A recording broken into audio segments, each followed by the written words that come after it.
Hello mga kamods!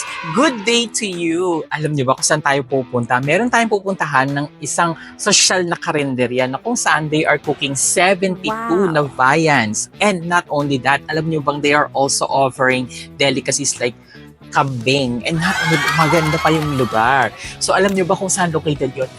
Samahan niyo ako so that we can see the place na tinutukoy ko, okay? Let's go!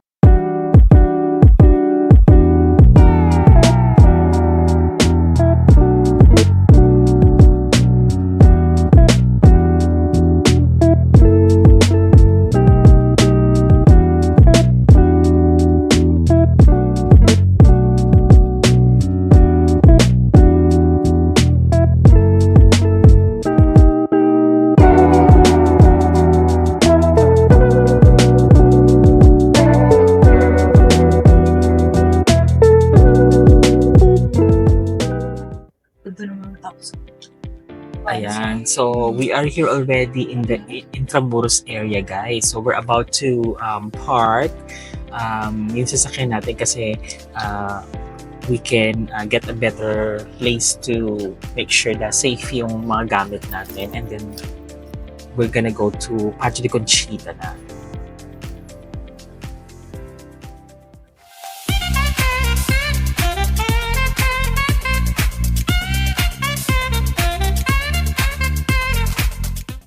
Sa Patio de Conchita. Ayan. So, tingnan nyo to guys, no? Ayan. So, nakita nyo siya may employees meal. Ayan, no? O, ang mura. Right? And then, mag-e-enter na tayo dito sa loob ng Patio de Conchita. Let's go!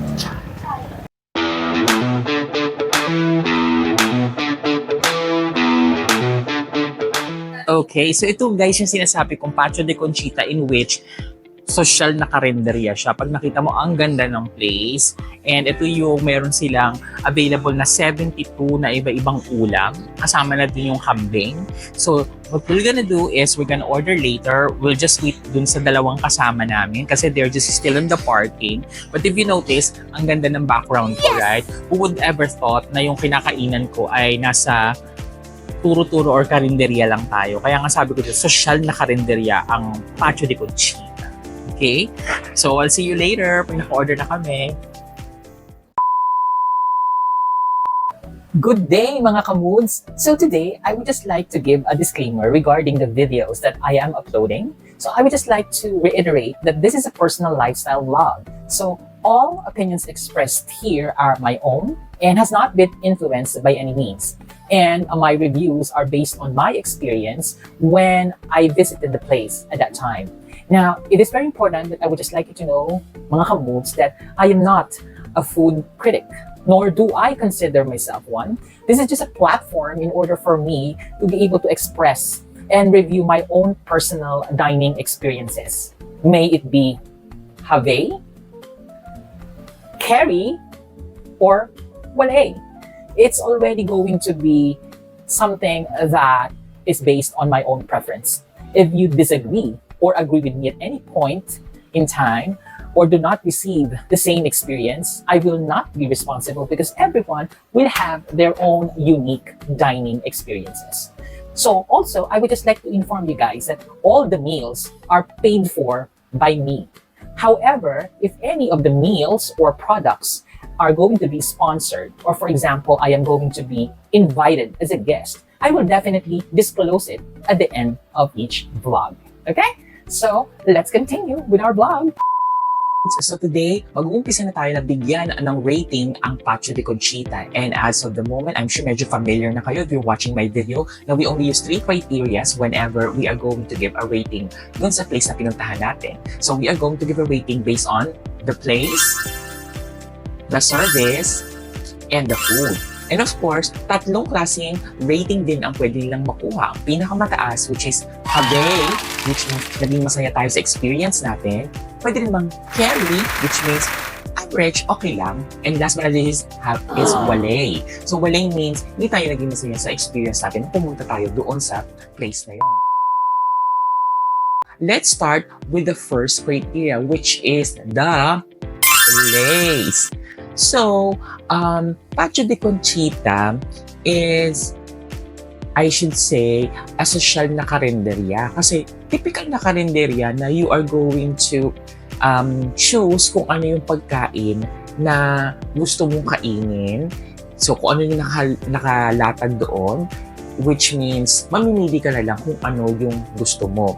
So, what I like about the place is that it is also located na madaling mapuntahan, which means that nung pumunta kami doon, mostly na nakikita namin kumakain is mga employees, yung mga naka-lunch break, and then estudyante, and then for people na mga gustong pumunta sa isang lugar na kung saan makakakain ka ng masarap na pagkain na alam mo yung karinderya na lutong bahay ang lasa.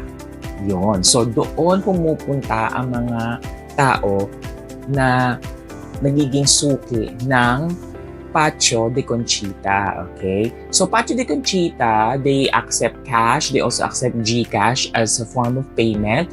And yung place nila actually is 2 floors. So sa first floor, andun yung parang pinaka main dining area nila. And it's an alfresco dining. Pero kahit na alfresco siya, guys, napakaluwag, napakamaaliwalas because ang daming electric fans, so hindi kayo maiinitan kahit na nasasarapan kayo sa kinakain nyo. Kasi di ba pag masarap yung kinakain natin, pinagpapawisan tayo kaagad, no? So doon hindi mo siya mararamdaman. Napaka-well-lit ng place. Instagrammable ang place. Okay. So let's go on the second floor. Di ba ang laki ng Pacho de Conchita? So nakita nyo kung gaano ka-scenic yung lugar, di ba? Yan, no? Kasi guys, dito, pag umaga, meron silang buffet breakfast dito pag mga alas 7. So let's go dito sa second floor.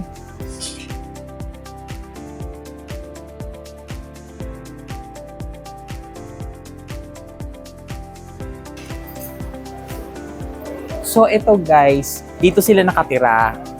So yung mga sila Conchita, dito na sila sa loob nakatira, aside sa place na to. And then ito yung restroom nila, ayan. So guys, ito na yung pinaka view from the second floor. And then dito, pwede kayong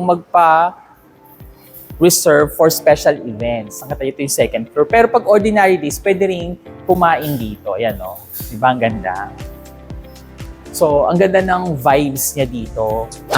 Pacho de Conchita, I should say, is an elevated form of karinderya. Kasi pag kinuha mo siya ng picture, akakalain mo, restaurant yung pinuntahan mo, no?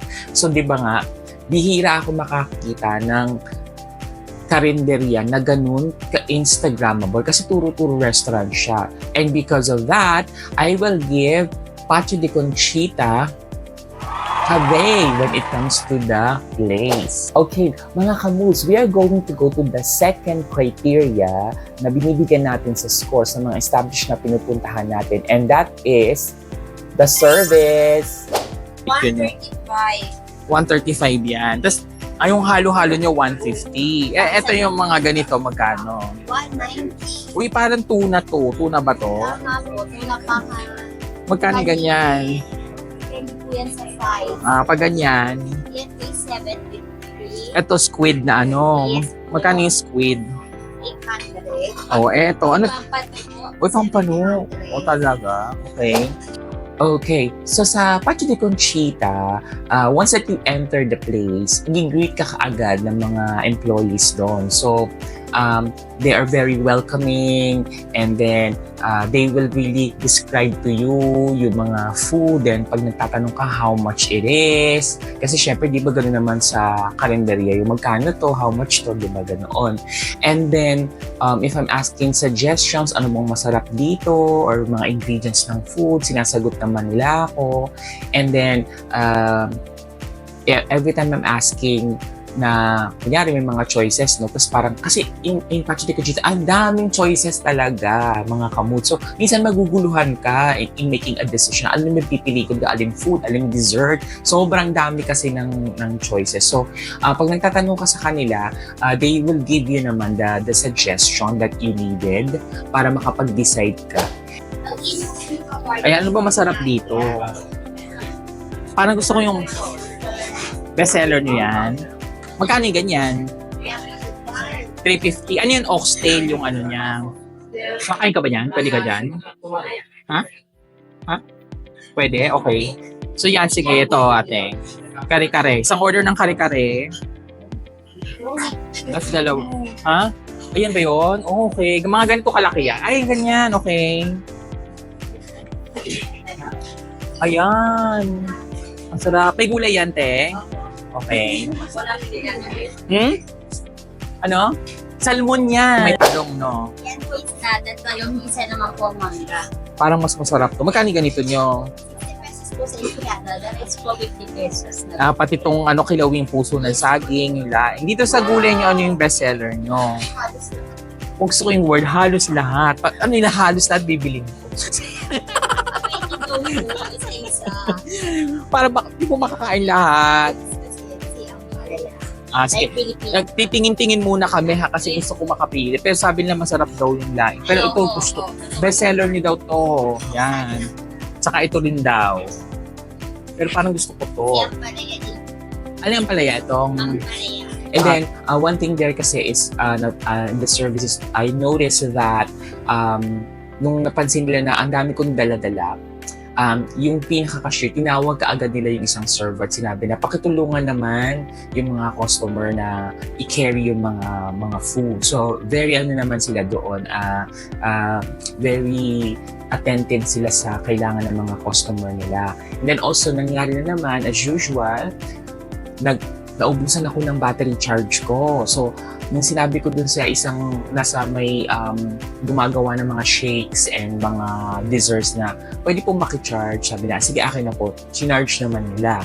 And then, yung mga employees there, na-meet ko pa nga yung apo nung may-ari.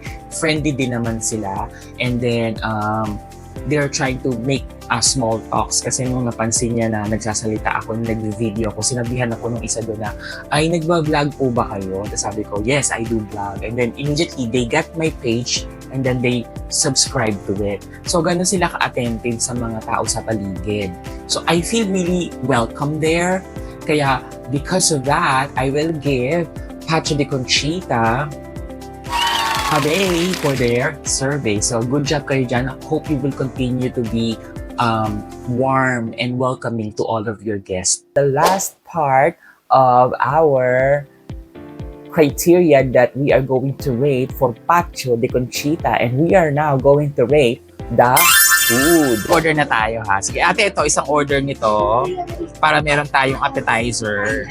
Meron po po mag-o. O sige, bibigyan na lang namin doon. Okay, for the go.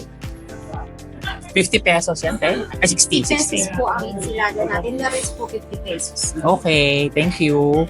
And then, paano gusto ko yung laing? Masarap yung laing. Sabi ko nga kanina. No, wala na ngayon talong. Alam mo naman ako ate, basta talong hindi ko inuungan. Kasi, Yung hungan ko kanina. oo nga. Kasi ano nagandahan ako sa place. Alam mo, magbibideo-video tayo. Ayan, okay na ako dito. Ikaw, gusto mo pa nibang gulay? Okay na yan. Ano, wala tong hipon or... Wala po tayong mga pork meat sa mga gulay. Okay, so di ka na. Ito lang ito nakahiwala yung bagoong kaya safe to. Okay, go. Next. Ha? Sasabihin niya tanong mo yung presyo kung magkano. Tapos magdadala ka lang ng tray po. Ito magkano dito, te? 385 siya. Yung isang order. Yes po, pero po 2 to 3. 2 to 3 na yan. Okay. Hindi na naiinit yan, ganyan na yan. Pwede. Mga gano'ng kadami yun. Isang gano'n. Ano po? Dalawang crab. Tatlong ipon. At saka po apat na tahong. Isang order lang talaga yan. Yes. Parang gusto ko siya. Rain mas. Pero hindi ka pwede dyan, bawal ka. Bawal siya dyan eh. O, sige. Tatawa si Pip, bawal ka dyan. Oo, for the go tayo dyan. Nakainin namin yan, of course. Yan, tapos lagyan mo natin ng hipon, saka ng tahong. Kaya, okay. Tapos ano pa, oo. Parang gusto sige, tingnan mo. Ito, patingin nga ng ginisang gulay. Ay, ubus na. That is so sad, no? Mga dalawang rice. Pero kahit wala na plate ba yun? Pwede. Okay. Tapos, ano ba masarap dyan sa desserts? Tama ko kay Kuya, lahat masarap. Ang galing mo parang sinabi mo, bilhin mo lahat yan. Tapos, magkano, yung halo-halo nyo kayo yung gumagawa. Yeah. Magkano yung fruit salad? Yung 75, yung maliit 45. Tapos ano yun? Drinks Bukod yun? juice. Hindi, yung gulaman. Gulaman 65. 65. Parang gusto ko yung gulaman. Ang sarap din sa nakakita ng gulaman sa Saguo for only 65 pesos. Ang laki. Oh, why not? Tapos bago na. Alright, so guys, mga kamusta, ito na yung mga in-order natin. Ayan. So meron tayong seafood na ginataan. Then we have also oxtail na kare-kare. We have laing. We have ito yung mango salad. And then we have the bagoong. And then we also have the gulaman. Ayan. So, you notice sa video natin, guys, things that we have ordered there sa Pacho de Conchita. So ako, fan din kasi ako nung mga salads, like yung mango salad nila na merong tomatoes, may onions, no? Tapos lalagyan mo ng bagoong. Fan ako niyan. So for me, it's a good appetizer.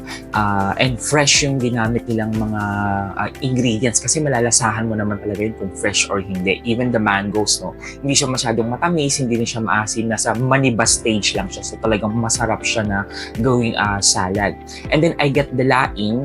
The laing is good in a way that wala siyang other ingredients para mas maging masarap pa siya. Hindi na nilalagyan ng mga pork, ng shrimps. It's pure vegetables na laing talaga plus the coconut milk.